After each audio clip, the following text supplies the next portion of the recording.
Hello दोस्तों, नमस्कार। आप सभी का बहुत बहुत स्वागत है। तो कैसे हैं आप सभी लोग? फटाफट सभी लोग दोस्तों आ जाइए, शुरू करें आज की क्लास हम लोग बिहार शिक्षक बहाली 2023। और ये जो आप सभी का जो क्लास चल रहा है दोस्तों, ये बहुत ही इंपॉर्टेंट क्लास है आपका। आज जो क्लास होगी वो आपकी 54वीं क्लास होगी, है ना। टेस्ट नंबर आपका 54 है, जिसमें हम लोग देखेंगे दोस्तों सामान्य अध्ययन और सामान्य विज्ञान के बहुत ही महत्वपूर्ण सवाल, है ना। सामान्य अध्ययन में यहाँ पर हम लोग हिस्ट्री है, ज्योग्राफी है, पॉलिटी है, सारे हम देखेंगे दोस्तों। और सामान्य विज्ञान में दोस्तों आपका फिजिक्स, केमिस्ट्री, बायोलॉजी तीनों से संबंधित आपको सवाल देखेंगे आपका, ठीक है। सबसे ज़्यादा जो आपको सवाल पूछा जाएगा वो ऐसे भी बीपीएससी के द्वारा बायोलॉजी में सबसे ज़्यादा सवाल पूछा जाता है। तो पूरा यहाँ पर दोस्तों हम लोग उसका निचोड़ करते हुए चलेंगे। फिजिक्स का सवाल, केमिस्ट्री का सवाल और जितने भी सवाल हैं आपके एनसीईआरटी एससीईआरटी बेस्ड है, जो आपके एग्जाम का जो सिलेबस मेन रूप से है उसी अनुसार से इसको तैयार किया गया है। और ये मेन रूप से आपका 1 to 5 बच्चों के लिए है ना। 1 to 5 के जो भी शिक्षक लोग भरे हैं उसके लिए है आपका, ठीक है। और मैं आपको बता दूं कि ये देखिए आपका तो सामान्य अध्ययन और जो ये क्वेश्चन है ये तो हर एक को पूछा जाएगा, चाहे आप 1 to 5 में हो या 9th 10th में हो या 11th 12th में हो, है ना। सबको ये आपको पूछा जाएगा। तो ये आप लोग भी देख सकते हैं, 11th 12th वाले भी देख सकते हैं, कोई दिक्कत नहीं है ना, क्योंकि उसमें भी आपको ये चीज़ पूछा जाएगा। तो चलिए दोस्तों शुरू करते हैं आज की क्लास। और डेली आपकी क्लास चलती है शाम में 7 बजे से, तो बिल्कुल दोस्तों आपको तैयार रहना, एकदम रेडी रहना है ना। 7 बजे से आपकी डेली क्लास होती है। आज होगा 54 नंबर क्लास और यहाँ पर हम लोग देखने वाले हैं। फटाफट सभी लोग आ जाइए, ठीक है। अगर आपको आपका प्रधान शिक्षक नहीं, बिहार शिक्षक बहाली, है ना, बीपीएससी के द्वारा जो होने वाली है, अगर आपको इसका पीडीएफ नोट्स चाहिए तो आप हमारे इस नंबर पे कांटेक्ट कर सकते हैं। अभी दोस्तों 50% दोस्तों आपका ऑफर है ना, ऑफ कर दिया गया है। आपका जो चार्ज था उसमें 50% की कटौती कर दी गई है, तो मात्र आप 251 में यहाँ से ले सकते हैं, ठीक है ना। 251 में आपको सारे मटेरियल दोस्तों आपको प्रोवाइड करा दिए जाएंगे। ये हमारा देखिए आपका व्हाट्सएप नंबर है 7857824310, है ना। 50% अभी ऑफ कर दिया गया है। 500 दोस्तों पहले चार्ज था, अभी मात्र आपको 251 पे करके सारे आपको मिल जाएंगे। या आप 1 to 5 की तैयारी कर रहे होंगे या आप दोस्तों 9th 10th की तैयारी कर रहे होंगे, है ना। 9th 10th सामाजिक विज्ञान की भी आपकी पूरी तैयारी चल रही है, ठीक है। 9th 10th जो सामाजिक विज्ञान के जो बच्चे हैं उनके लिए जो क्लास चल रही है वो रात में 9 PM से चल रही है, ठीक है। जिसमें आपका हिस्ट्री, ज्योग्राफी, पॉलिटी, इकोनॉमिक्स बिल्कुल आपको चैप्टर वाइज आपको पूरा करवाया गया है और उसका पीडीएफ नोट्स भी आप लोग को दे दिया गया है, ठीक है। चलिए, और कैसे आपको पे करना है, तो ये नंबर है जिस पर आपको पे करना पड़ेगा, है ना। फोन पे, गूगल पे, पेटीएम किसी भी माध्यम से इस नंबर पे करके 251 आपको व्हाट्सएप कर देना है ना। व्हाट्सएप भी आपका यही नंबर है और उसके बाद फिर मैं आपको सारे मटेरियल प्रोवाइड करा दूंगा। तो चलिए शुरू करते हैं आज की क्लास। आज की क्लास का देखिए पहला सवाल है ना। फटाफट आप लोग सभी लोग इसका जवाब दीजिए। 7 बज गई है और आप लोग जल्दी से आ जाइए। 9 बजे भी आज क्लास होगी और 9 बजे जो आज क्लास होगी दोस्तों पॉलिटी की क्लास होगी, ठीक है। अभी फिलहाल पॉलिटी चल रही है, तो फिलहाल पहले हम लोग इसको कंप्लीट कर लेते हैं, है ना। ये टेस्ट नंबर 54। आज का पहला सवाल है कि किसका एसआई मात्रक न्यूटन होता है। बताइए दोस्तों, न्यूटन किसका एसआई मात्रक होता है दोस्तों, जल्दी से बताइएगा, ठीक है। वो दो है जिसके न्यूटन होते हैं मात्रक, है ना। वो क्या क्या है? वजन है, बल है, त्वरण है, बल और संवेग है, या वजन और संवेग है, या फिर वजन और द्रव्यमान है ना। तो किसका दोस्तों आपका मात्रक जो है एसआई मात्रक वो न्यूटन होता है। तो आपका राइट आंसर हो जाएगा वजन और आपका बल, है ना। वजन और बल दोस्तों ये दोनों का जो एसआई मात्रक होता है वो न्यूटन होता है। ये कई बार सवाल आपका एग्जाम में पूछा गया है, याद रखिएगा, है ना। आप सुनते चलिए एकदम ध्यान से, या फिर आप अगर नहीं आता है तो उसको नोट भी कर लीजिए तो बहुत अच्छी बात है। कॉमेंट करते चलिए ताकि आपको पूरा याद होते चलेगा दोस्तों, ठीक है। इसके अलावा मैं कुछ चीज और यहाँ पर मैं आपको बता दूं, जैसे कि त्वरण, है ना। तो त्वरण का एसआई मात्रक क्या होता है ना। अगर आपको इस कमेंट नहीं करना है, आपको मन में बोलना है एक बार, ठीक है। जैसे मैं पूछा कि त्वरण का एसआई मात्रक क्या होता है, तो मीटर प्रति सेकेंड स्क्वायर अपने मन में बोलना है, ठीक है। अब जैसे मैं आपसे पूछूं कि संवेग का एसआई मात्रक क्या होता है, तो न्यूटन सेकेंड होता है। द्रव्यमान का एसआई मात्रक क्या होता है, तो किलोग्राम होता है।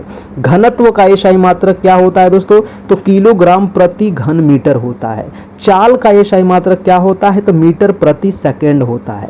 पृष्ठ तनाव का एसआई मात्रक क्या होता है, न्यूटन प्रति मीटर होता है।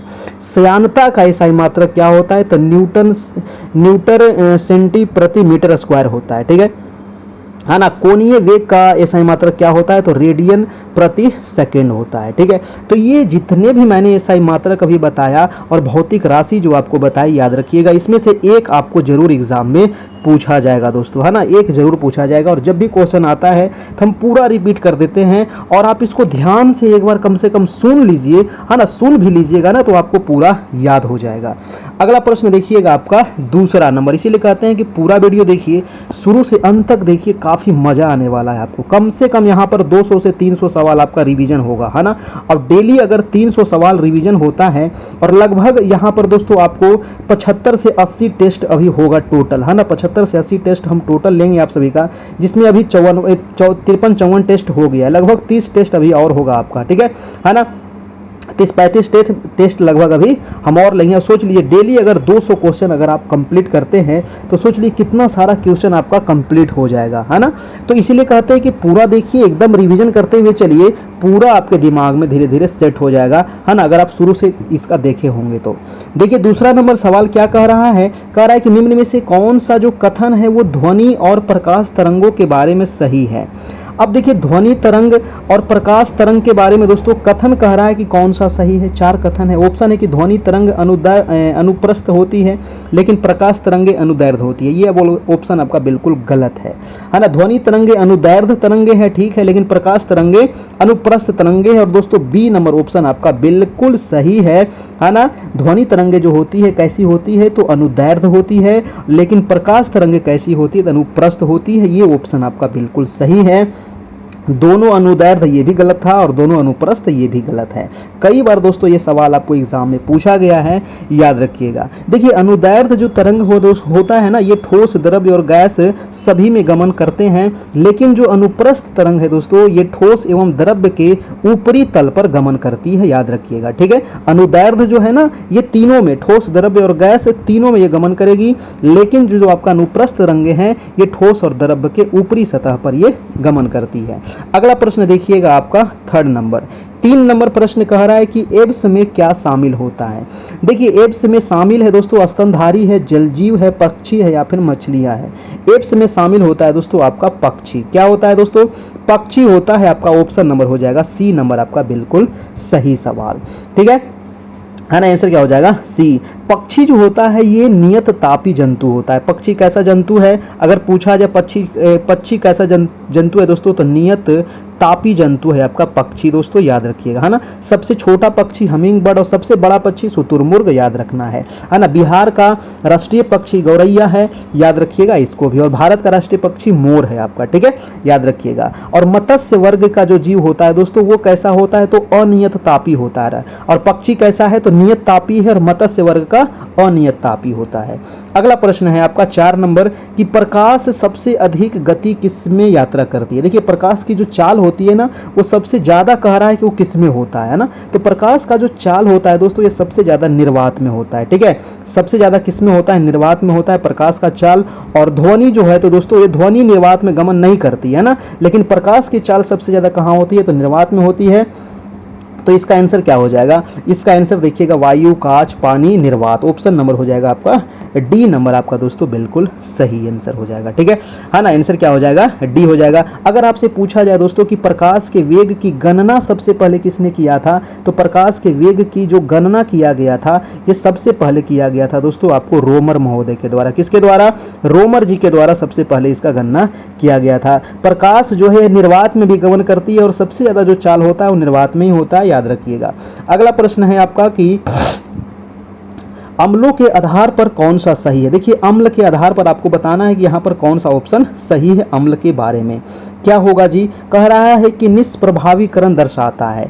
देखिए बिल्कुल सही कह रहा है कि जो अम्ल होता है ना, ये निष्प्रभावीकरण को दर्शाता है। आपका ऑप्शन नंबर जो ए है यही आपका बिल्कुल सही आंसर हो जाएगा, ठीक है। अम्ल जो है निष्प्रभावीकरण को ही दर्शाता है, ठीक है। अम्ल देखिए स्वाद में कैसा होता है, अगर पूछा जाता है कि अम्ल का स्वाद कैसा होता है दोस्तों, तो अम्ल का स्वाद होता है आपका खट्टा। जी हाँ, है ना, कैसा होता है, खट्टा होता है इसका स्वाद, ठीक है। और अम्ल जो होता है ना दोस्तों, ये विद्युत का सुचालक भी होता है, ये भी याद रखिएगा, ठीक है। जो अम्ल होता है ये नीले लिटमस को लाल लिटमस में बदल देता है, याद रखिएगा। और जो क्षार होता है ये लाल लिटमस को नीला कर देता है, ये भी याद रखिएगा, है ना। जो अम्ल है दोस्तों, है ना, जो अम्ल है ये नीले लिटमस को किस में बदलेगा, तो नीले को दोस्तों लाल में बदलेगा। और जो क्षार होता है ना, जो क्षार होता है वो लाल को नीला में बदलेगा, ठीक है, याद रखना है। अगला प्रश्न चलिएगा आपका 6 नंबर सवाल। 6 नंबर प्रश्न है कि जब प्रकाश विरल माध्यम से सघन माध्यम में प्रवेश करता है तो क्या होता है। देखिए, जब प्रकाश कह रहा है कि विरल माध्यम से किस में जा रहा है, सघन माध्यम में, तो इसकी गति जो होती है ना वो कम जाती है। गति क्या होती है, कम जाती है। तो आपका आंसर नंबर ए हो जाएगा, आपका बिल्कुल सही जवाब, ठीक है। बहुत बार पूछा गया सवाल है, याद रखिएगा। देखिए सभी लोग एक बार वीडियो को दोस्तों लाइक तो कर दीजिए मेरे प्यारे भाई बहन, है ना, एक बार लाइक तो कर दीजिए, है ना। चलिए जी, अगला प्रश्न देखिएगा आपका 7 नंबर की, हमारे शरीर की हड्डियों में कौन से उत्तक पाए जाते हैं। जी हाँ, हमारे शरीर में कितनी हड्डियां हैं दोस्तों, तो 206 हड्डियां होती है ना। वयस्क के शरीर में जब बच्चे होते हैं तो 300 से ज्यादा हड्डी होती है ना, 300 हड्डियां होती है बच्चों में, आपका याद रखिएगा। प्रश्न है कि हमारे शरीर में हड्डियों में कौन से उत्तक पाए जाते हैं, तो हमारे शरीर की हड्डियों में दोस्तों संयोजी उत्तक होता है। क्या होता है, संयोजी उत्तक होता है। वेरी वेरी इंपॉर्टेंट सवाल है, याद रखिएगा, ठीक है, संयोजी उत्तक होता है। देखिए संयोजी उत्तक जो होता है ना दोस्तों, ये 3 प्रकार के होते हैं। कितने प्रकार के, 3 प्रकार के। एक तो वास्तविक संयोजी उत्तक होता है, एक होता है तरल उत्तक होता है, और एक होता है कंकाल उत्तक होता है आपका, ठीक है। चलिए अगला प्रश्न देखते हैं आपका 8 नंबर दोस्तों, कह रहा है कि किस क्रिया के द्वारा कोई ठोस गैस में परिवर्तित होता है। जी हाँ, कोई जो ठोस है ना, वो किस में परिवर्तित हो रहा है, गैस में परिवर्तित हो रहा है। तो इस क्रिया को क्या कहते हैं, इस क्रिया को कहते हैं ऊर्ध्वपातन। क्या कहते हैं, ऊर्ध्वपातन कहा जाता है ना, इस क्रिया को। और ऊर्ध्वपातन का एग्जाम्पल क्या क्या होगा, जैसे कि कपूर, है ना, घर में तो पूजा करते होंगे तो कपूर तो जलाते होंगे ना, देखते हैं ना, कपूर जलाते हैं तो हवा में उड़ जाता है। कपूर के अलावे क्या हो जाएगा, नेफ्थलीन, है ना, क्या हो जाएगा जी, नेफ्थलीन जो है ये भी आपका ऊर्ध्वपातन की क्रिया से होगा। अमोनियम क्लोराइड हो जाएगा, एंथ्रासीन हो जाएगा, बेंजोइक अम्ल हो जाएगा। ये सारे इसके एग्जाम्पल है, याद रखिएगा, बार बार आपको पूछा जाता है। अगला प्रश्न है आपका 9 नंबर, खाली स्थान में भरना है कि समूह के पौधे को साधारणतः शैवाल कहा जाता है। यानी कि किस समूह के पौधे को दोस्तों क्या कहते हैं, शैवाल कहते हैं। क्या होगा आंसर, जल्दी से बताइएगा, है ना। किस समूह के पौधे को शैवाल कहते हैं, तो थाइलोफाइटा। जी हाँ, आंसर हो जाएगा थाइलोफाइटा समूह के जो पौधे होते हैं इसको शैवाल कहा जाता है, याद रखिएगा। शैवालों के अध्ययन को क्या कहते हैं मेरे बच्चे, शैवालों के अध्ययन को कहते हैं फाइकोलॉजी। क्या कहते हैं जी, शैवालों के अध्ययन को फाइकोलॉजी कहते हैं मेरे प्यारे, बहुत बार पूछा गया है, फाइकोलॉजी कहते हैं, ठीक है, याद रखिएगा। अगला प्रश्न देखें, अगला प्रश्न देखिएगा आपका 10 नंबर। 10 नंबर है कि मानव शरीर का कौन सा अंग संतुलन बनाए रखने में मदद करता है। मैं कहता हूं कि इसका जो जवाब है ना, अधिकतर लोग गलत ही दीजिएगा। हमको पता है कि अधिकतर लोग इसका जवाब गलत ही देंगे, है ना। तो मानव शरीर का कौन सा अंग संतुलन बनाने में मदद करता है, लेकिन यहां तो गलत हो गया, कोई बात नहीं है। एग्जाम हॉल में दोस्तों एकदम ताल ठोक के मारना है, कौन सा, तो कान हो जाएगा दोस्तों। कान जो होता है ना, ये दोस्तों संतुलन बनाने रखने में काम करता है, ठीक है, हमारे शरीर का, ठीक है। तो मानव शरीर का जो कान होता है ये संतुलन बनाने में मदद करता है। कान का 2 काम है, क्या काम है, तो एक तो शरीर का संतुलन बनाना और एक दोस्तों आपको सुनाना, है ना। तो आप जो भी कुछ कोई बोलता है तो आप उसको सुनते हैं, किससे, तो कान से। और बॉडी का संतुलन भी कान से ही होता है, ये भी आप याद रखिएगा। और शरीर की जो सबसे छोटी हड्डी है स्टेप्स, है ना, वो भी कहाँ पाई जाती है, तो कान में ही पाई जाती है दोस्तों। अगला प्रश्न है आपका 11 नंबर, कह रहा है प्रश्न कि मानव शरीर का कौन सा अंग रक्त में शर्करा की मात्रा को नियंत्रित करता है। मेरे प्यारे दोस्तों बहुत ही इंपॉर्टेंट सवाल है ना, वो कौन सा अंग है जो रक्त में शर्करा की मात्रा को नियंत्रित करता है ना, वो है दोस्तों आपका अग्नाशय, है ना। आपके बॉडी में अग्नाशय जो है वो मानव शरीर में, है ना, आपके शरीर में रक्त में शर्करा की मात्रा को क्या करता है, मतलब नियंत्रित करता है आपका, ठीक है। अग्नाशय का अंतःस्रावी भाग जो होता है ये लैंगरहैंस की दीपिका कहलाता है। ये क्वेश्चन कई बार पूछा गया है कि लैंगरहैंस की दीपिका क्या है, तो अग्नाशय का अंतःस्रावी भाग है, ठीक है, याद रखिएगा अपना। अगला प्रश्न चले, कोई दिक्कत किन्हीं को, वीडियो को लाइक भी करते चलिएगा और चैनल पर नए हैं तो सब्सक्राइब भी करते चलिएगा, ताकि डेली आपको शाम में दोस्तों 7 बजे से, है ना, डेली 7 बजे से आपको लाइव क्लास मिल सके। और इसके अलावा 9 PM से 2 क्लास हो रही है फिलहाल अभी आपकी बीपीएससी शिक्षक बहाली की 7 PM और आपकी 9 PM वाली, ठीक है। चलिए प्रश्न है कि 12 नंबर सवाल है कि एक यौन संचारित होने वाली बीमारी, जानलेवा बीमारी। अब देखिए यौन से कौन सा बीमारी फैलता है आपको पता होगा, सबको पता होगा, एड्स फैलता है ना। क्या फैलता है? एड्स फैलता है दोस्तों, है ना। शारीरिक संबंध बनाने से आपका एड्स फैलता है, ठीक है। तो आंसर हो जाएगा आपका आंसर नंबर जी, आपका डी नंबर हो जाएगा आपका बिल्कुल सही। देखिए एड्स का कई बार फुल फॉर्म पूछा गया है तो आपको पता होगा ना, आपको लिखने की जरूरत नहीं, लेकिन मन में एक बार जरूर बोल दीजिए कि एड्स का फुल फॉर्म क्या होता है। एक्वायर्ड इम्यूनो डिफिशियंसी सिंड्रोम होता है, ठीक है। एड्स जो होता है दोस्तों ये किस वायरस से होता है? तो HIV वायरस से होता है, ठीक है। इसके वायरस का क्या नाम है? HIV। अब HIV का बच्चे फुल फॉर्म क्या होता है बताइएगा? HIV का फुल फॉर्म होता है ह्यूमन इम्यूनो डिफिशियंसी वायरस, ठीक है। तो ये आपको याद रखना चाहिए, बार बार आपको पूछा जाता है, ठीक है।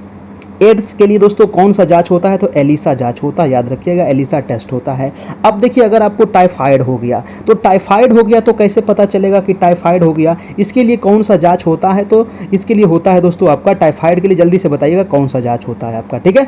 कौन सा जांच होता है? टाइफाइड जो होता है दोस्तों ये जीवाणु से होता है और सल्मोनेला टाइफी नामक जीवाणु के कारण होता है। और टाइफाइड में जो हमारा शरीर का कौन सा अंग प्रभावित होता है? तो आंत जो है आपका, है ना, ये आंत प्रभावित होता है दोस्तों आपका टाइफाइड से, ठीक है। जो आपका ये पीलिया नंबर ऑप्शन 1 दिया गया है, तो पीलिया कैसे होता है दोस्तों? तो ये भी आपका वायरस से होता है। पीलिया किससे होता है जी? तो पीलिया भी आपका वायरस जनित रोग है। और पीलिया से दोस्तों हमारे शरीर का कौन सा प्रभाव होता है? तो पीलिया से दोस्तों आपका जो यकृत है ये प्रभावित होता है आपका, ठीक है। पीलिया से यकृत प्रभावित होता है आपका। मलेरिया, मलेरिया के बारे में आपको बता दूं कि मलेरिया जो फैलता है दोस्तों ये मादा एनीफिलीज मच्छर के काटने से फैलता है आपका मलेरिया। तो ये भी आप यहां से याद रखिएगा। देखिए टाइफाइड के लिए विडाल टेस्ट होता है, याद रखिएगा ना। टाइफाइड के लिए कौन सा टेस्ट होता है? विडाल टेस्ट होता है। अगला प्रश्न है आपका दोस्तों 13 नंबर। 13 नंबर है कि निम्न में से किस में विटामिन ए प्रचुर मात्रा में पाया जाता है? अब देखिए विटामिन ए, अब विटामिन ए की कमी से क्या होगा? रतौंधी होगा, है ना। और विटामिन ए सबसे ज्यादा जो होता है दोस्तों वो गाजर में होता है। तो भैया गाजर खाइए ना, है ना, गाजर के समय में गाजर खाइए। अभी तो गाजर का टाइम नहीं है, ठंडे के समय में आएगा, है ना। तो डेली कम से कम आधा किलो गाजर चबा जाइए। आंसर हो जाएगा आपका सी नंबर। विटामिन ए का प्रचुर मात्रा गाजर में मिलेगा, दूध है, मक्खन है, हरी सब्जी है, ठीक है। अगर आपसे पूछा जाए कि विटामिन B2, है ना, तो B2 दोस्तों आपको कहाँ मिलेगा? तो B2 के लिए आपके अगर शरीर में कमी है तो B2 मिलेगा आपको दूध में, पनीर में। B12 में कहाँ से मिलेगा दोस्तों? B12 मिलेगा मांस, मीट, मछली, दूध, है ना। विटामिन C कहाँ से मिलेगा? तो खट्टे फल से मिलेगा विटामिन C। और विटामिन E कहाँ से मिलेगा? तो वनस्पति तेलों से मिलेगा विटामिन E आपका, ठीक है। अगला प्रश्न चलिए आपका 14 नंबर। कह रहा है कि इनमें से कौन सा एक जीवाश्म ईंधन है? बहुत इंपॉर्टेंट सवाल है, जीवाश्म ईंधन कौन सा है? देखिए ऑप्शन है बायोगैस है, लकड़ी है, और ऑप्शन नंबर सी है अल्कोहल, और डी है आपका कोयला। तो अल्कोहल कैसे होगा? अल्कोहल तो नहीं होगा ना।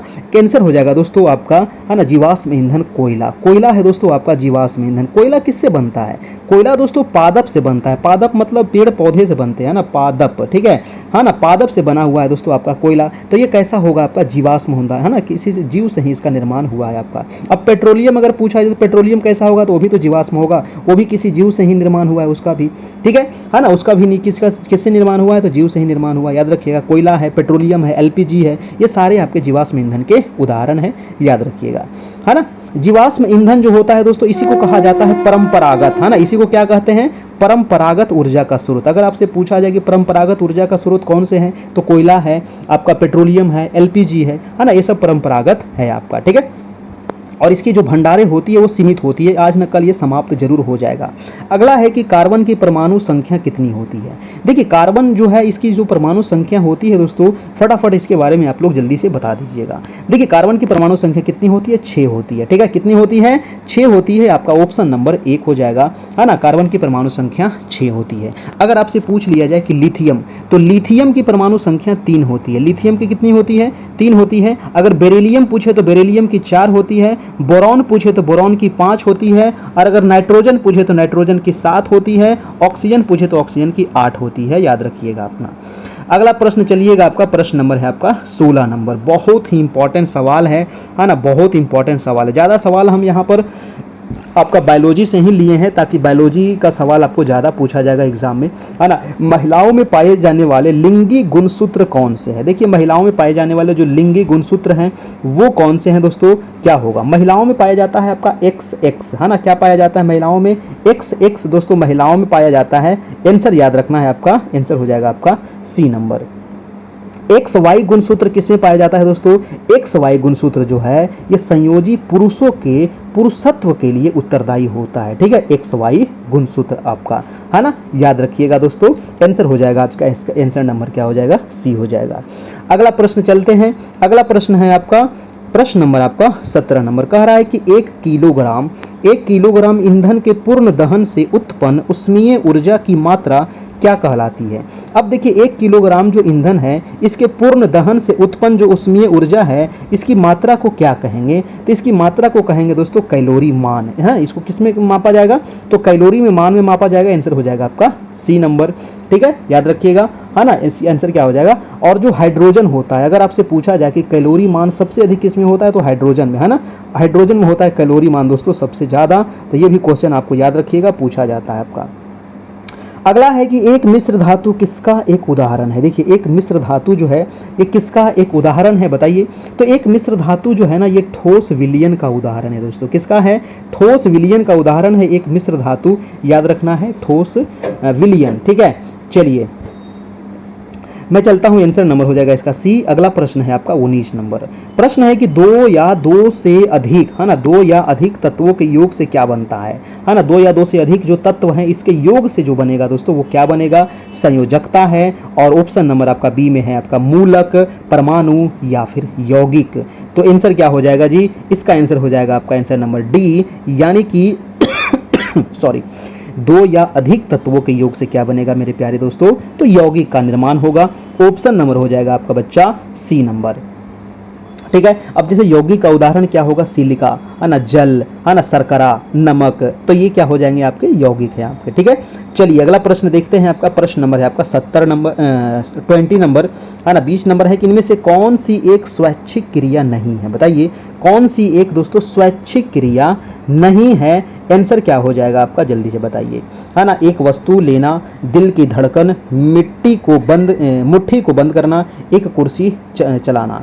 आंसर हो जाएगा दोस्तों आपका B नंबर, दिल की धड़कन जो है ये स्वैच्छिक क्रिया नहीं है ना। ये स्वैच्छिक क्रिया के अंतर्गत नहीं आता है। आंसर हो जाएगा आपका ऑप्शन नंबर B आपका बिल्कुल सही जवाब। अगला प्रश्न है दोस्तों आपका 21 नंबर। कह रहा है कि रक्त का कौन सा घटक, जी हाँ, रक्त का कौन सा घटक भंजन, है ना, भोजन नहीं होगा, भोजन होगा दोस्तों, है ना। कौन सा घटक जो है भोजन CO2 और नाइट्रोजन युक्त कचरे परिवहन करता है ना, कचरे का परिवहन करता है, क्या होगा, है ना। तो रक्त का प्लाज्मा, है ना, रक्त का कौन सा घटक है? रक्त का प्लाज्मा जो घटक है ना, रक्त का जो प्लाज्मा घटक है दोस्तों ये भोजन और CO2 और नाइट्रोजन युक्त कचरे का परिवहन करता है, यानी कि आंसर हो जाएगा आपका, आंसर नंबर आपका A हो जाएगा आपका बिल्कुल सही। देखिए जो हमारा रक्त होता है ना इसमें लगभग कितने प्रतिशत प्लाज्मा होता है? तो इसमें 55% दोस्तों आपका प्लाज्मा होता है, याद रखिएगा, ठीक है, रक्त में आपका, ठीक है, याद रखिएगा। और प्लाज्मा जो होता है उसमें 90 से 92% तक जल होता है आपका, ध्यान रखिएगा। अगला प्रश्न देखते हैं दोस्तों आपका 22 नंबर। 22 नंबर सवाल है, खाली स्थान में भरना है कि कोशिका का पावर हाउस किसको कहते हैं? देखिए कोशिका का पावर हाउस बहुत बार पूछा गया सवाल है कि कोशिका का पावर हाउस किसको कहते हैं? तो माइटोकॉन्ड्रिया को कहते हैं। जी हाँ, बहुत बिल्कुल सही जवाब आप सभी का। आंसर हो जाएगा माइटोकॉन्ड्रिया, है ना, माइटोकॉन्ड्रिया को कहते हैं कोशिका का power house. Very very important सवाल है दोस्तों, बहुत बार पूछा गया है, ठीक है। माइटोकॉन्ड्रिया में जो ऊर्जा होता है दोस्तों ये ATP के रूप में संचित रहता है। किस रूप में संचित रहता है? ATP, याद रखिएगा, है ना। माइटोकॉन्ड्रिया जो है इसमें जो ऊर्जा संचित रहता है ये ATP के रूप में संचित रहता है, याद रखिएगा। और ATP को क्या कहते हैं? तो ऊर्जा का सिक्का इसको कहा जाता है, ATP को, याद रखिएगा। अगला प्रश्न देखते हैं आपका 23 नंबर। कह रहा है कि निम्न में से कौन सा एक कृत्रिम पारिस्थितिक तंत्र नहीं है? है ना, कृत्रिम नहीं है ना। कृत्रिम मतलब जिसको मनुष्यों ने बनाया, प्राकृतिक मतलब जिसको प्रकृति ने बनाया, है ना। तो कृत्रिम पारिस्थितिक तंत्र कौन सा नहीं है, तो एक बांध का जलाशय, इसको तो मनुष्य बनाया, है ना, तो ये तो आपका नहीं होगा। धान के खेत, इसको भी मनुष्य ने बनाया, है ना। बगीचा को भी मनुष्य ने बनाया। लेकिन जो जंगल है दोस्तों, जंगल को मनुष्य नहीं लगाया है ना। आप 2-4 पौधा लगा दिए, वो कोई जंगल नहीं हो गया, ठीक है, वो कोई जंगल नहीं है। जंगल अगर देखना है तो जाइए अमेजन के जंगल, है ना, तब पता चलेगा कि जंगल क्या होता है दोस्तों, है ना। उसको कहते हैं जंगल, जहां पर सूर्य की रोशनी भी नहीं पहुंच पाती है जमीन तक, है ना, उसको कहते हैं जंगल। और इसको मनुष्यों ने नहीं लगाया अमेजन के जंगल को दोस्तों, है ना, वो प्रकृति ने लगाया है। आंसर हो जाएगा आपका, आंसर नंबर सी हो जाएगा आपका, है ना, जंगल आपका, ठीक है। आंसर क्या हो जाएगा जी, जंगल हो जाएगा। चलिए वीडियो को सभी लोग लाइक कर दीजिएगा जितने लोग आ गए हैं, और अपने दोस्तों को भी शेयर कर देना है थोड़ा सा। कौन निम्न में से क्या नीले लिटमस को लाल करता है? अब देखिए नीले लिटमस को लाल कौन कर रहा था, तो हम लोग पढ़े थे ना, है ना, पढ़े थे ना दोस्तों, अम्ल। अम्ल यानी कि सिरका, अम्ल यानी कि सिरका। अब ऑप्शन में देख लीजिए, ऑप्शन में क्या है, ऑप्शन में है आपका सिरका है, नींबू पानी है, बेकिंग सोडा है, दूध है, ठीक है। तो आंसर हो जाएगा आपका सिरका जो होता है दोस्तों, है ना, जो सिरका होता है ये नीले लिटमस को लाल करेगा, ठीक है। नीले लिटमस को क्या कर देगा, लाल कर देगा, याद रखिएगा। और सिरके का रासायनिक नाम क्या है, एसिटिक एसिड। कई बार पूछा है कि सिरके का रासायनिक नाम क्या है, तो एसिटिक एसिड है। सिरका का अगर बोले दोस्तों आपका पीएच मान कितना होता है, ये भी पूछा जाता है। तो 2.4 से लेकर 3.4 तक दोस्तों इसका पीएच मान होता है ना। ये कैसा होता है, तो अम्लीय होता है आपका, है ना। और जो अम्ल होता है वो नीले लिटमस को लाल कर देता है, याद रखिएगा, है ना जी। चलिए प्रश्न देखते हैं, नेक्स्ट प्रश्न आपका 25 नंबर। 25 नंबर सवाल है कि मायोपिया के बारे में कौन सा कथन दोस्तों आपका सही नहीं है। देखिए मायोपिया के बारे में, मायोपिया क्या होता है, तो मायोपिया के बारे में दोस्तों, है ना, यह कथन सही नहीं है कि इसमें प्रभावित आंख में रेटिना से परे एक दूर की वस्तु की छवि बनती है, यानी कि आंसर हो जाएगा सी नंबर, प्रभावित आंख में रेटिना से परे एक दूर की वस्तु की छवि बनती है। ये ऑप्शन दोस्तों आपका सही नहीं है ना। तो सही कौन है भाई, तो इसमें अवतल लेंस की सहायता से दृष्टि को ठीक किया जाता है, बिल्कुल सही है। इसे निकट दृष्टि दोष के रूप में भी जाना जाता है, ये भी ठीक है ना। इसे प्रभावित व्यक्ति कुछ मीटर से आगे नहीं देख सकता, ये भी ठीक है आपका, ठीक है। सी नंबर ऑप्शन आपका बिल्कुल गलत है, आंसर हो जाएगा आपका, आंसर नंबर सी हो जाएगा। मायोपिया के उपचार के लिए पूछा जाता है दोस्तों कौन सा लेंस चाहिए, तो मायोपिया के उपचार के लिए अवतल लेंस का प्रयोग होता है, याद रखना है, ठीक है। अगला प्रश्न देखते हैं, और स्पष्ट देखने की न्यूनतम दूरी कितनी होती है, तो 25 सेंटीमीटर होती है। अगला है कि निम्न में से कौन सी गैर आवश्यक जीवन प्रक्रिया है, कौन सी गैर आवश्यक जीवन प्रक्रिया है दोस्तों, 26 का क्या होगा, है ना, 26 का क्या होगा, तो आंसर हो जाएगा संचारण, है ना। जो संचारण जो है ये आपको गैर आवश्यक जीवन प्रक्रिया है, आंसर हो जाएगा आपका, आंसर नंबर बी हो जाएगा आपका, बिल्कुल ठीक जवाब, ठीक है, आंसर हो जाएगा आपका बी नंबर। अगला प्रश्न है आपका 27 नंबर। 27 कह रहा है कि पत्ते का वह भाग, जी हाँ, पत्ता जो होता है ना पेड़ पौधे का, तो पत्ते का वह भाग जो इसे तने से जोड़ता है उसको क्या कहते हैं, तो पत्ते का वह भाग जो इसे तने से जोड़ता है उसको डंठल कहा जाता है। क्या कहते हैं जी, उसको डंठल कहते हैं, ऑप्शन नंबर हो जाएगा आपका ए नंबर, ठीक है। क्या कहते हैं उसको, डंठल कहते हैं, याद रखिएगा। चलिए अगला प्रश्न है दोस्तों, अगला प्रश्न है आपका 28 नंबर। प्रश्न कह रहा है कि किसी भी खाद्य श्रृंखला में शीर्ष स्तर पर कौन कब्जा कर लेता है। बहुत इंपॉर्टेंट सवाल है आपका, है ना। कोई भी जो खाद्य श्रृंखला होता है उसमें जो शीर्ष स्तर जो प्राप्त कर लेता है, शीर्ष स्तर जो प्राप्त करता है वो आपके मनुष्य ही होता है दोस्तों, है ना। सब जगह हस्तक्षेप करता है आपको जाकर के मनुष्य, और सबसे शीर्ष स्थान प्राप्त करता है कौन, तो मनुष्य ही हो जाएगा। ऑप्शन हो जाएगा आपका, ऑप्शन नंबर डी हो जाएगा आपका दोस्तों। अगला सवाल देखिए, आपका सवाल नंबर है 29 नंबर। 29 प्रश्न क्या कह रहा है, देखिएगा, कह रहा है कि सामान्य टेलीविजन के रिमोट कंट्रोल द्वारा निम्नलिखित तरंगों में से किस तरंग का उपयोग किया जाता है। जी हाँ, आपके घर में भी तो रिमोट होगा, है ना, टीवी तो होगा ही, है ना, सबके घर में टीवी है। तो ये जो टीवी से दोस्तों आप जो रिमोट जो चलाते हैं और जो कंट्रोल करते हैं, है ना, चैनल जो चेंज करते हैं, तो इसमें कौन सा, है ना, यह कह रहा था दोस्तों कौन सी तरंग का इसमें प्रयोग किया जाता है, ठीक है। तो ये तरंग रहता है दोस्तों, इसको कहते हैं अवरक्त तरंगे, है ना, अवरक्त तरंगे या फिर इंफ्रारेड वेव इसको कहते हैं दोस्तों, है ना। इंफ्रारेड वेव इसको कहा जाता है, टीवी रिमोट में ये होता है, यानी कि इंफ्रारेड हो जाएगा आपका, ऑप्शन नंबर आपका डी नंबर, अवरक्त तरंगे आपका, ठीक है, याद रखिएगा दोस्तों। है ना। देखिए पहले जो रिमोट भी कई प्रकार का होता है। जो पहले रिमोट आता था आपका 1970 से पहले, है ना, 1970 से पूर्व जो डिजाइन किए गए रिमोट जो थे उसमें कंट्रोलर अपसर्व्य तरंग का प्रयोग किया जाता था आपका। अगला प्रश्न है आपका 30 नंबर की ब्लीचिंग पाउडर का रासायनिक सूत्र आपको बताना है। बहुत ही इंपॉर्टेंट सवाल है, एक प्रकार का सूत्र कई बार आपको पूछा गया है ब्लीचिंग पाउडर का रासायनिक सूत्र। तो इसका रासायनिक सूत्र हो जाएगा CaOCl2, है ना, CaOCl2। अब देख लीजिए CaOCl2 ऑप्शन नंबर आपका ए में हो जाएगा, ठीक है। ब्लीचिंग पाउडर का रासायनिक सूत्र हो जाएगा दोस्तों आपका, ठीक है। अगर पूछा जाए कैल्शियम हाइड्रोक्साइड, जी हाँ, कैल्शियम हाइड्रोक्साइड जो है ये CaOH2 हो जाएगा, ये कैल्शियम हाइड्रोक्साइड आपका, ठीक है ना, याद रखिएगा, है ना। चलिए जी अगला प्रश्न देखते हैं आपका 30 नंबर।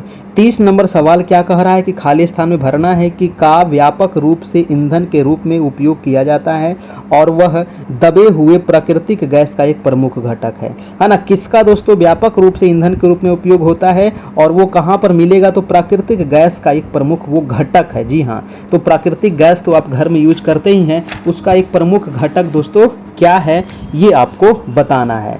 तो 31 का क्या होगा जी, आंसर हो जाएगा आपका मेथेन दोस्तों, है ना, वो क्या हो जाएगा मेथेन, है ना। आंसर नंबर आपका सी बिल्कुल ठीक है। मेथेन का व्यापक रूप से ईंधन के रूप में प्रयोग होता है ना, और वह दोस्तों प्राकृतिक गैस में प्रमुख घटक भी होता है। मेथेन दोस्तों एक कैसा गैस है, तो मेथेन दोस्तों एक रंगहीन गैस है, जी हाँ, है ना। मेथेन कैसा है, रंगहीन गैस है, और दोस्तों ये गंधहीन भी गैस है ना, इसको गंधहीन भी गैस है ना, ये गंध भी नहीं करेगा, ये रंगहीन और गंधहीन गैस है। जिसका रासायनिक सूत्र क्या होता है, तो CH4 होता है इसका रासायनिक सूत्र मेथेन का, ये भी आपको ध्यान रखना पड़ेगा, ठीक है। मेथेन क्या है दोस्तों, तो एक ग्रीन हाउस गैस है, ये भी पूछा जाता है। मेथेन की खोज सबसे पहले किसने किया था, तो मेथेन की खोज सर्वप्रथम किया गया था एलेसांद्रो वोल्टा के द्वारा, किसने किया था, एलेसांद्रो, याद रखिएगा, है ना, एलेसांद्रो वोल्टा इसका खोज किया था दोस्तों सबसे पहले, याद रखिएगा। और ये प्रोपेन और ब्यूटेन का एक मिश्र घोल होता है दोस्तों, याद रखना है। अगला प्रश्न देखिएगा आपका 32 नंबर 32 है कि किस IUCN दस्तावेज में, है ना, IUCN, है ना, IUCN दस्तावेज में वनस्पतियों और जीवन की लुप्त प्राय प्रजातियों की सूची दी गई है। अब देखिए जो बहुत सारे जो जीव जंतु हैं, जो पादप हैं, वो क्या हैं, हो गए हैं दोस्तों, वो लुप्त की स्थिति में हो गए, है ना, वो धीरे धीरे क्या हो रहे हैं, लुप्त होते जा रहे हैं। तो इसको क्या कहा जाता है ना, इसको कहा जाता है दोस्तों लाल सूची, है ना, इसको क्या कहते हैं, रेड डाटा बुक कहते हैं ना, पढ़े होंगे ना रेड डाटा बुक, तो इसको लाल सूची कहा जाता है दोस्तों। IUCN इसको जारी करता है, ये भी याद आपको रखना पड़ेगा, ठीक है। इसका जो मुख्यालय है वो है आपका स्विट्जरलैंड में, ठीक है। IUCN का मुख्यालय कहाँ है, स्विट्जरलैंड में है, याद रखिएगा। इसका स्थापना हुआ था आपका 1948 में, है ना, IUCN की स्थापना 1948 में। और दोस्तों IUCN में लाल सूची में कितनी श्रेणियां दी गई है, तो टोटल 9 श्रेणियां दी गई है, ठीक है। अगला प्रश्न हम चलते हैं, प्रश्न नंबर आपका 33 नंबर कह रहा है कि कुछ दिनों के बाद पीतल और कांस्य की मूर्तियां कैसी हो जाती है, हरी हो जाती है। जी हाँ, ऐसा भी आपने अनुभव किया होगा कि जो मूर्ति होता है ना, पीतल और कांसा का जो मूर्ति होता है दोस्तों, वो कुछ दिन के बाद हरा हो जाता है। इसका कारण क्या है, तो ये हवा के साथ दोस्तों क्या करता है, रिएक्शन कर लेता है ना। ये हवा के साथ दोस्तों क्या हो जाता है, इसका रिएक्शन हो जाता है, और इसको कहते हैं संक्षारण, है ना, इसको कहा जाता है संक्षारण, ठीक है। तो संक्षारण की क्रिया की वजह से ही दोस्तों ये क्या होता है, पीतल और कांस्य की जो मूर्तियां होती है वो हरे हो जाती है, याद रखिएगा, है ना। आंसर हो जाएगा आपका 33 का आंसर नंबर ए नंबर हो जाएगा आपका संक्षारण दोस्तों, बहुत ही सही जवाब आपका, है ना। कभी कभी देखे होंगे चांदी भी काला हो जाता है, कॉपर और पीतल क्या हो जाता है, हरे हो जाते हैं। तो ये सभी जो कारण है दोस्तों, ये संक्षारण की क्रिया की वजह से आपका होता है। आपका पीतल किसका मिश्र धातु है, जल्दी से बताइएगा कि पीतल जो है ये किससे मिलकर के बनता है, तो पीतल बनता है दोस्तों तांबा, है ना। पीतल किससे बनता है, तांबा प्लस जिंक से बनता है, पीतल, तांबा और जिंक, है ना। पीतल बनता है, मिश्र धातु है, तांबा और जिंक से बनता है, याद रखिएगा। और कांसा किससे बनता है दोस्तों, कांस से जो होता है ये किससे बनता है, तो कांस से बनता है तांबा प्लस टीन से आपका, ठीक है। तांबा और टीन से कांस से बनता है, याद रखना है।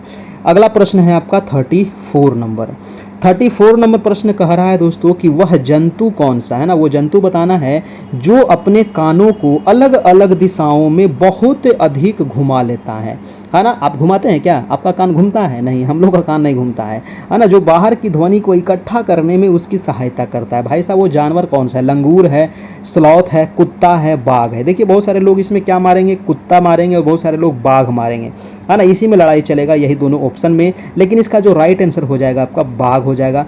बाघ जो होता है ना, अपना कान को दोस्तों चारों पट्टी घुमा लेता है ना, और देखता है कि चारों साइड उसका क्या आवाज आता है ना। इसीलिए दोस्तों उसको बनावटी है इस प्रकार से प्रकृति के द्वारा, है ना, कि वो अपना वो कान को चारों साइड घुमा सकता है और आवाज को सुन सकता है कि आवाज कहाँ से आ रही है ना, और उस तरफ वो अपना खाना के लिए चल देता है ना। तो आंसर हो जाएगा दोस्तों आपका बाघ हो जाएगा। ठीक है, चलिए आंसर हो जाएगा बाघ। अगर आपसे पूछा जाए कि बाघ का दोस्तों वैज्ञानिक नाम क्या है, ये कई बार पूछा गया है।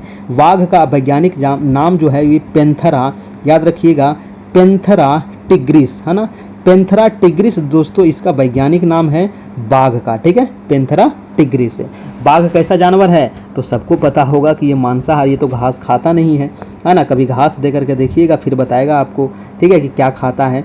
अगला प्रश्न देखिएगा 35 नंबर, कह रहा है कि 3 खाद्य पदार्थ का ऐसा समूह कौन सा है जिसके प्रत्येक सदस्य में लौह प्रचुर मात्रा में होता है। अब देखिए लोहा कह रहा है कि प्रचुर मात्रा में मिलेगा दोस्तों, है ना। तो आपको क्या चीज़ खाना चाहिए? तो लोहा का अगर आपके शरीर में कमी है तो आपको पालक खाना बहुत जरूरी है, गुड़ खाना जरूरी है और आंवला खाना जरूरी है ना। आंवला में भी आपका लौह इसका बहुत ज़्यादा होता है, विटामिन सी भी होता है, और गुड़ हो जाएगा और पालक हो जाएगा। यानी कि ऑप्शन नंबर यहाँ से ए हो जाएगा आपका बिल्कुल सही जवाब।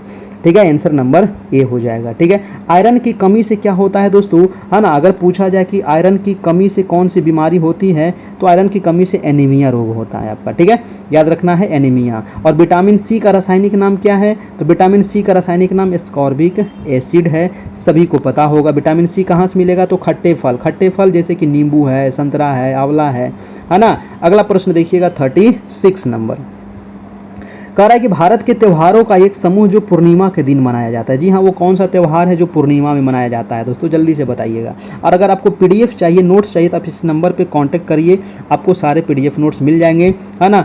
50% अभी ऑफ कर दिया गया है आपका फी में, मात्र 251 में आपको सारे मटेरियल प्रोवाइड करा दिए जाएंगे। ठीक है, जो भी आपका 1 to 5 हो या फिर 9-10 सामाजिक विज्ञान हो, आपको दोनों का मिल जाएगा। तो वो कौन सा त्यौहार है जो पूर्णिमा के दिन मनाया जाता है? तो पूर्णिमा के दिन मनाते हैं हम लोग होली, है ना। होलिका दहन होता है ना दोस्तों, है ना। रक्षाबंधन हम लोग मनाते हैं, है ना। और एक होता है दोस्तों गुरु नानक की जयंती हो जाएगा। आंसर नंबर आपका सी हो जाएगा, आपका बिल्कुल सही जवाब। ठीक है, आंसर क्या हो जाएगा? सी हो जाएगा। अगला प्रश्न देखिएगा आपका 37 नंबर। 37 कह रहा है कि कर्नाटक में किसानों द्वारा खेत की मिट्टी को खोदकर नरम करने के लिए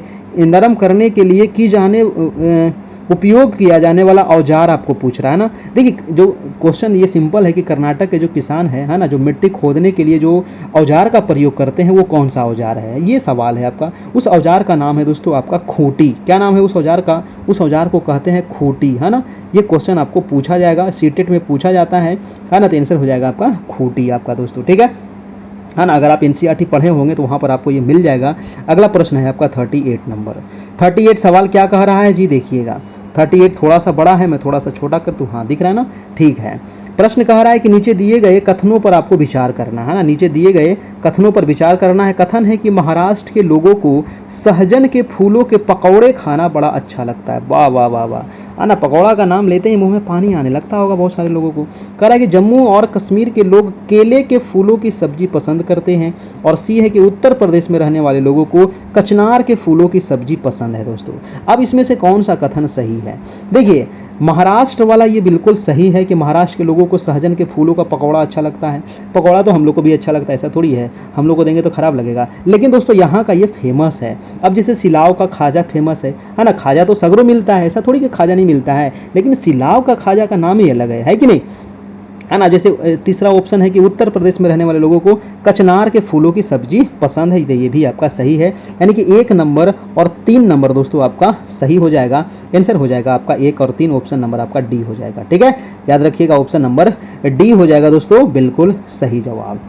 है ना। चलिए अगला प्रश्न देखते हैं, प्रश्न नंबर आपका 39 हो जाएगा कि निम्न में से कौन सा रोग जो है वो टाइगर मच्छरों द्वारा संचालित होता है। आप देखिए मच्छर भी टाइगर बन गया भाई, है ना। तो टाइगर मच्छर से कौन सा बीमारी फैलेगा दोस्तों, वो है आपका जापानी, है ना, जापानी इंसेफेलाइटिस। ठीक है, जापानी इंसेफेलाइटिस जो होता है ये टाइगर मच्छर द्वारा फैलता है। ऑप्शन हो जाएगा आपका, ऑप्शन नंबर डी हो जाएगा आपका।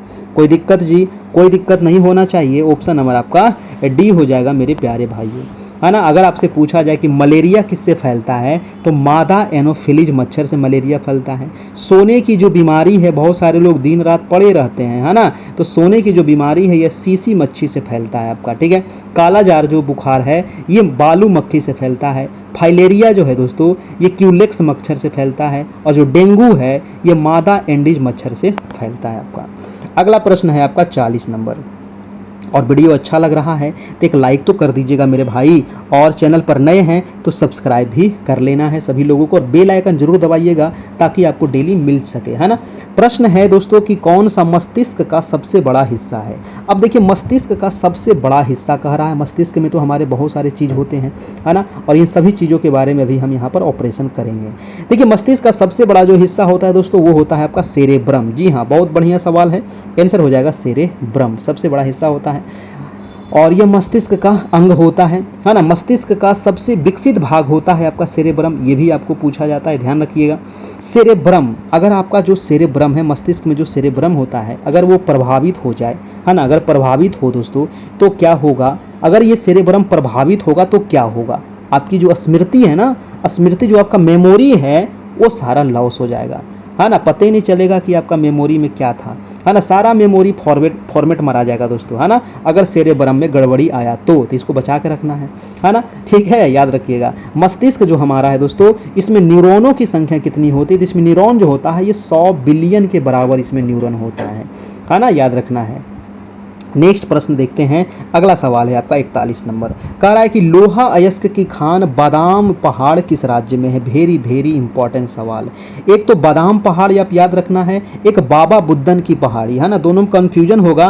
बाबा बुदन की पहाड़ी, तो बाबा बुदन की पहाड़ी जो है दोस्तों ये है आपको कर्नाटक में। कहाँ है जी, कर्नाटक में है। और आपका बादाम पहाड़ जो है ये है उड़ीसा राज्य में। कहाँ है, उड़ीसा राज्य में है आपको बादाम पहाड़। ठीक है, याद रखिएगा। और बादाम पहाड़ किस लिए प्रसिद्ध है, तो लौह अयस्क के लिए है। ये कई बार पूछा गया सवाल है, याद रखना है।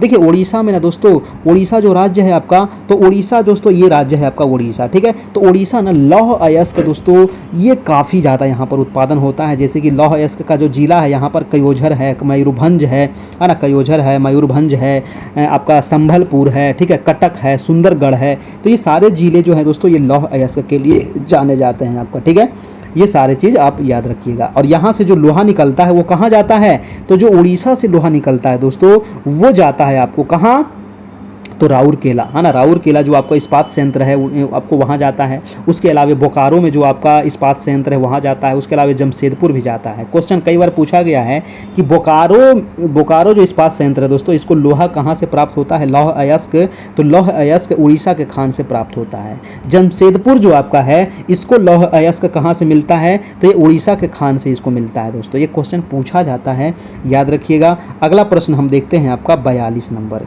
प्रश्न है कि उत्तर से दक्षिण की ओर दोस्तों आपको निम्न श्रेणियों का सही क्रम आपको बताना है। उत्तर से दक्षिण की ओर, अब देखिए लद्दाख है, जास्कर है, काराकोरम है और पीरपंजाल है। बहुत ही इंपॉर्टेंट ये सवाल है। मैं इसके लिए दोस्तों थोड़ा सा एक भारत का मानचित्र भी मैं यहाँ पर ड्रॉ कर देता हूँ, छोटा सा, है ना। आप इसको बताने का प्रयास कीजिएगा, है ना, इसको क्रम में सजाने का आप लोग प्रयास कीजिएगा कि कौन सा क्रम यहाँ पर बिल्कुल सही है। देखिएगा, देखिए सबसे जो सही क्रम है ये आपको बताना है यहाँ पर, ठीक है ना। तो लद्दाख, काराकोरम, पीरपंजाल, है ना, क्या होगा क्रम। तो सबसे ऊपर जो है ना दोस्तों ये है काराकोरम, सबसे ऊपर क्या है, काराकोरम है। काराकोरम के बाद जो है वो है लद्दाख आपका। काराकोरम के बाद कौन है, लद्दाख है। और लद्दाख के बाद दोस्तों कौन आ जाएगा, काराकोरम, लद्दाख है। और उसके बाद दोस्तों आएगा आपका जास्कर, है ना, काराकोरम, लद्दाख, जास्कर। और जास्कर के बाद जो आएगा आपका वो आ जाएगा आपका पीरपंजाल। तो ये क्रम आपको याद रखना है। काराकोरम, लद्दाख, जास्कर, पीरपंजाल। ये 4-5 क्रम जो है ना हमेशा पूछा जाता है, ये क्रम ही आपको ज़्यादा करके पूछा जाएगा। काराकोरम, लद्दाख, जास्कर, पीरपंजाल, काराकोरम, लद्दाख, जास्कर, पीरपंजाल, याद रखिएगा, है ना, याद रखिएगा। काराकोरम, लद्दाख, जास्कर, पीरपंजाल। तो सबसे पहले आएगा काराकोरम, है ना, तो काराकोरम देखिए 3 नंबर सबसे पहले हो जाएगा, ये खत्म हो गया, ये खत्म हो गया और ये भी खत्म हो गया। आंसर नंबर आपका क्या हो जाएगा? सी नंबर हो जाएगा आपका दोस्तों, ठीक है। चलिए इसके अलावे अगर मैं बात करूं, है ना, इसके अलावे मैं अगर बात करूं दोस्तों, तो ट्रांस अथवा तिब्बत हिमालय महान हिमालय के उत्तर में है ना। कई बार पूछा गया है कि ट्रांस हिमालय कहाँ है, तो तिब्बत हिमालय, ट्रांस हिमालय को ही तिब्बत हिमालय कहते हैं और ये महान हिमालय के उत्तर में है आपका, याद रखिएगा। और ये पूरब से पश्चिम दिशा में आपको पूरा ये फैला हुआ है, ध्यान रखना है आपका, ठीक है। अगर पूछे दोस्तों कि भारत का सबसे ऊंचा चोटी कौन सी है, तो भारत की सबसे ऊंचा जो ये K2 में ही है दोस्तों, है ना, K2 जो है काराकोरम में ही है ना, K2 आपका यहीं पर है ना, K2 आपका यहीं पर है और ये काराकोरम में है। इसको गॉडविन ऑस्टिन भी कहा जाता है। क्या कहते हैं इसको गॉडविन ऑस्टिन भी कहते हैं। इसकी ऊंचाई कितनी है, तो इसकी अगर ऊंचाई हम बतावे तो 8611 मीटर आपका K2 की ऊंचाई है ना, याद रखिएगा। ये काराकोरम पर्वत श्रेणी में आता है आपका K2। कोई दिक्कत नहीं होनी चाहिए, बहुत इंपॉर्टेंट सवाल था। अगला प्रश्न है आपका 43 नंबर। प्रश्न है कि निम्न में से कौन सा जो देश है वो भारत के साथ कच्छ के रण के साथ कुछ हिस्सा साझा करता है। अब देखिए कच्छ के रण जो है, कच्छ के रण कहाँ पर मिलेगा भाई, तो कच्छ के रण दोस्तों आपका है गुजरात में। कहाँ है कच्छ के रण, तो कच्छ के रण जो है आपका गुजरात में है। कच्छ के रण आपका कई बार पूछा भी जाता है, कच्छ का रण है कहाँ, तो गुजरात में है। कच्छ का रण दोस्तों ये किस लिए प्रसिद्ध है, तो ये जंगली गधा के लिए प्रसिद्ध है। कई बार पूछा गया सवाल है, जंगली गधा के लिए दोस्तों आपका प्रसिद्ध है दोस्तों, कौन, तो आपका कच्छ का रण। ये दलदली इलाका है आपका कच्छ का रण, है ना, पूरा दलदली क्षेत्र है, याद रखना है। तो कह रहा है कि कुछ हिस्सा जो साझा करता है वो पाकिस्तान के साथ साझा करता है थोड़ा सा, है ना। आंसर हो जाएगा आपका, आंसर नंबर सी हो जाएगा आपका, ठीक है, पापी पाकिस्तान आपका, ठीक है जी। चलिए अगर मैं आपसे पूछूं कि बांग्लादेश से घिरा हुआ वो कौन सा राज्य है जो 3 ओर से घिरा हुआ है ना, बांग्लादेश से 3 ओर से घिरा हुआ राज्य जो कौन सा है, तब वो हो जाएगा आपका त्रिपुरा राज्य, ठीक है, वो हो जाएगा आपका दोस्तों त्रिपुरा राज्य। हम चलते हैं, अगला सवाल है 44 नंबर। प्रश्न कह रहा है कि भारत के निम्न प्रधानमंत्री में से पाकिस्तान के सर्वोच्च सिविल पुरस्कार निशाने पाकिस्तान किसे दिया गया था। जी हाँ, जैसे पाकिस्तान का जो सर्वोच्च पुरस्कार है वो है निशाने पाकिस्तान। अब जैसे भारत का सबसे सर्वोच्च सम्मान क्या है, भारत रत्न हो गया, अब वहाँ का पाकिस्तान का क्या हो जाएगा, निशाने पाकिस्तान उसको कहा जाता है।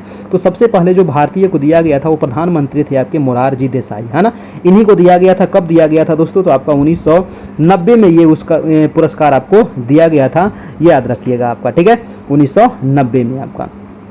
और मोरारजी देसाई को भारत रत्न कब दिया गया था, तो 1991 में इनको भारत रत्न भी दिया जाता है, याद रखिएगा। अगला प्रश्न है आपका 45 नंबर। 45 है कि साहित्य के क्षेत्र में उत्कृष्ट के लिए निम्न में से कौन सा पुरस्कार जो है ये प्रदान किया जाता है। बताइए साहित्य के क्षेत्र में उत्कृष्ट के लिए कौन सा पुरस्कार दिया जाता है उत्कृष्टता के लिए, तो साहित्य में दिया जाता है नवलेखन पुरस्कार दोस्तों, है ना। आंसर हो जाएगा नवलेखन पुरस्कार, सी नंबर आपका हो जाएगा। देखिए पुलित्जर पुरस्कार ना सबसे इंपॉर्टेंट है। पुलित्जर पुरस्कार ये दिया जाता है साहित्य और पत्रकारिता में। पुलित्जर पुरस्कार साहित्य और पत्रकारिता में 22 क्षेत्रों में दिया जाता है, याद रखना है ना।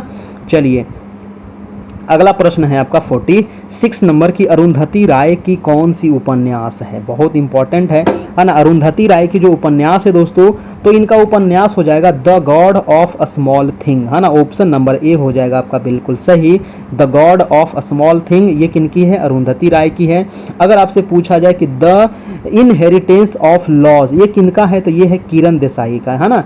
ये किनका है जी, तो ये है दोस्तों आपका किरण देसाई का है आपका ये आपका उपन्यास आपका, ठीक है। मिडनाइट चिल्ड्रेन किसका है दोस्तों, तो मिडनाइट जो चिल्ड्रेन है ये सलमान रुश्दी का है ना। किनका है, ये है आपका सलमान रुश्दी का है दोस्तों, ये आपका उपन्यास है ना, याद रखिएगा सलमान रुश्दी का है।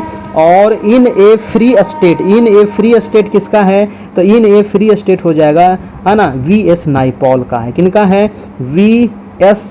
नायपॉल का है। नोट कर लेना है सभी को, आपको पूछा जाएगा, सारे मिलाने के लिए दे दिया आपको, है ना, मिलाने के लिए दे देगा आपको, है ना। तो यहां से आपको करना है आपका।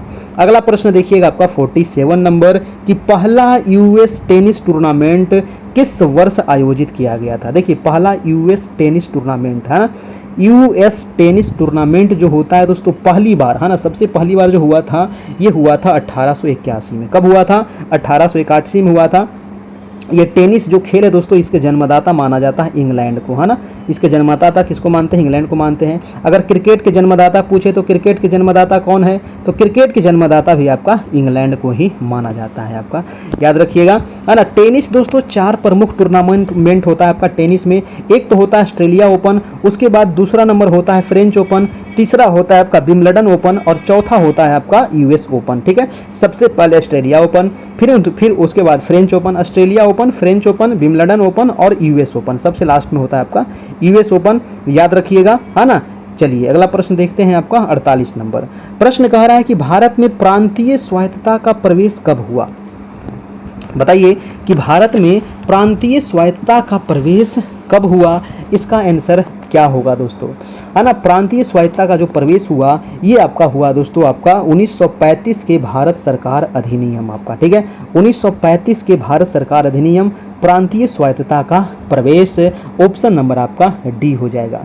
अगला प्रश्न है आपका 49 नंबर प्रश्न है कि भारत में 2 सदनात्मक व्यवस्थापिका को किस अधिनियम द्वारा प्रारंभ किया गया था, है ना। तो भारत में द्विसदनात्मक जो व्यवस्थापिका है इसको दोस्तों 1919 में, है ना, 1919 में 1919 के अधिनियम के द्वारा इसको प्रारंभ किया गया था। आंसर हो जाएगा आपका बी नंबर। ठीक है, 1919 आपका। जालियांवाला बाग हत्याकांड कब हुआ था? तो ये भी आपका 1919 में ही हुआ था, याद रखिएगा। अगला प्रश्न है आपका 50 नंबर कह रहा है कि प्राचीन काल के महान विधि निर्माता, जी हाँ बहुत ही इंपॉर्टेंट सवाल है दोस्तों। ठीक है, अगर आप 1 to 5 की तैयारी कर रहे हैं या दोस्तों आप 9-10th की तैयारी कर रहे हैं ना, 9 से 10th की तैयारी कर रहे होंगे सामाजिक विज्ञान की, ठीक है, तो इसकी आपको पीडीएफ नोट्स आपको उपलब्ध करा दिया जाएगा। मात्र अभी 251 इसमें चार्ज है ना। इसके बाद सारा चीज़ आपको यहाँ से मिल जाएगा। आपका ये नंबर आपको दे दिया गया है। विधि निर्माता जो प्राचीन है, आंसर क्या हो जाएगा? मनु, है ना। प्राचीन काल के महान विधि निर्माता जो है वो है आपके मनु है, याद रखिएगा। आंसर हो जाएगा आपका आंसर नंबर सी हो जाएगा जी। ठीक है ना। अगर पूछा जाए कि सबसे प्राचीन स्मृति कौन सी है दोस्तों, तो सबसे प्राचीन स्मृति ग्रंथ जो है वो है मनु स्मृति। और मनु स्मृति की रचना किसने किया था? तो मनु के द्वारा ही रचना किया गया था। मनु स्मृति का दोस्तों अंग्रेजी में अनुवाद कब होता है? तो 1776 ईस्वी में इसका अंग्रेजी में अनुवाद होता है। ये कोड ऑफ जेंटू लॉज के रूप में नाम से इसका अनुवाद होता है। ठीक है ना, याद रखिएगा दोस्तों, है ना।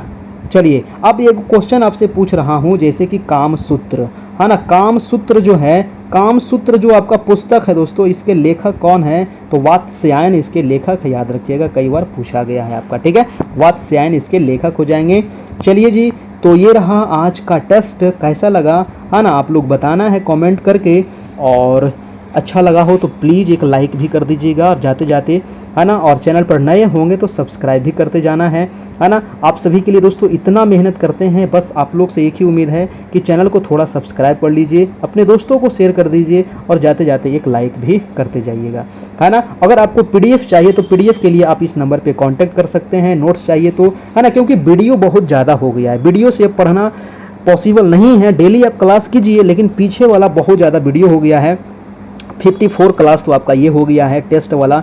इसके अलावा जो रात में 9-10 चलता है उसमें हिस्ट्री, ज्योग्राफी, पॉलिटी, इकोनॉमिक्स 6, 7, 8, 9, 10 पूरा करवाया जा रहा है, और पूरा करवाया भी गया है। बहुत आधा से ज़्यादा हो गया है ना, थोड़ा बहुत उसमें बचा हुआ है। तो जो 9-10 के स्टूडेंट हैं, है ना, 9-10 के जो सामाजिक विज्ञान के बच्चे हैं, उनके लिए भी दोस्तों आपको पूरा यहाँ पर मिल रहा है। NCERT, SCERT best chapter wise दोस्तों आपको सारा उपलब्ध करा दिया जाएगा, है ना। अभी मात्र 251 इसमें चार्ज है ना। 50% दोस्तों आप सभी के लिए ऑफ कर दिया गया है। फोन पे, गूगल पे, पेटीएम किसी भी माध्यम से इसी नंबर पे करके, है ना, ये नंबर जो है इस पर आपको स्क्रीनशॉट भेजना होगा। ठीक है, चलिए उसके बाद आपको मिल जाएगा, और आपको ग्रुप में भी जोड़ देंगे ताकि आपको पीडीएफ नोट्स भी मिलता रहे। डेली वाइज ग्रुप में भी मिलते रहेगा, और अभी पर्सनली आपको सारे मिल जाएंगे दोस्तों, है ना। तो आज रात में भी क्लास होगी आपकी, है ना, रात में आपकी क्लास होगी, तो रात में भी सभी लोगों को क्लास करना है। 9 बजे से आपकी क्लास होगी, 9 बजे से पॉलिटी की क्लास होगी। ठीक है जी, और चैप्टर नंबर आज होगा 3rd आपका, है ना, क्लास 10 का चैप्टर नंबर 3rd होगा। तो आज इतना ही रहने देते हैं, फिर मिलेंगे कल नहीं रात में। तब तक के लिए गुड बाय, टेक केयर दोस्तों, अच्छे से रहिए, खुश रहिए, मस्त रहिए। देखिए फॉर्म बहुत ज़्यादा भरा गया है ना, फॉर्म बहुत ज़्यादा भरा गया है ना, लगभग 7 लाख के आसपास फॉर्म भरा गया है आपका, है ना, 6 से 7 लाख फॉर्म भरा गया है। और अगर आप सभी अगर आज फॉर्म भरे हैं तो अपना जो फॉर्म सबमिटेड नंबर है वो थोड़ा सा बताइएगा कमेंट करके, है ना, या कॉल करके भी बता सकते हैं अगर आप नहीं बताना चाहते हैं ना, थोड़ा सा उससे अंदाज़ा तो लग सके कि आप सभी का कट ऑफ कितना जा सकता है, क्या हो सकता है ना, जो एग्ज़ाम है वो कितने सेटिंग में हो सकता है।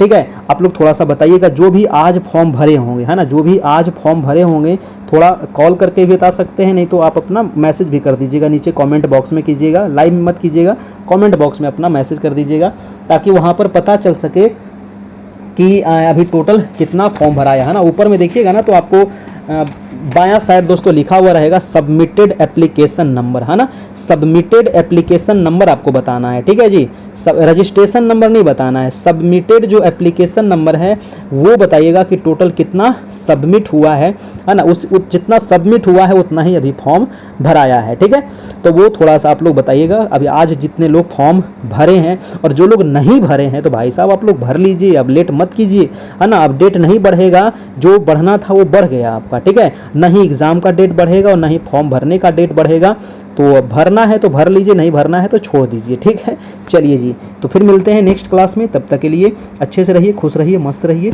धन्यवाद।